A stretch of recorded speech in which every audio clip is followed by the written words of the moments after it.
ప్రతి విషయంలో కూడా ఆయన నాతో నేను ఆయనను గౌరవిస్తూ ఆయనతో తిరిగేవాడిని.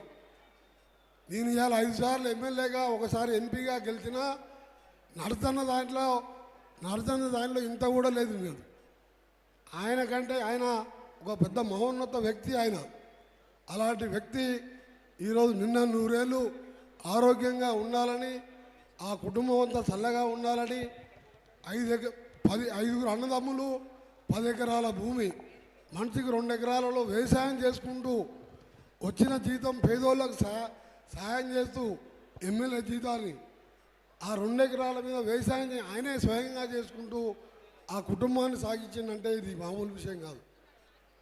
అందుకనే ఆయన గురించి ఎంత మాట్లాడే అర్హత నాకు లేదు. ఎందుకంటే నేను 6 సార్లు గెలిచినా నరసన్న మీద ఎవరు కూడా పోటీకి రారు ఈ రాష్ట్రంలో, ఈ దేశంలో.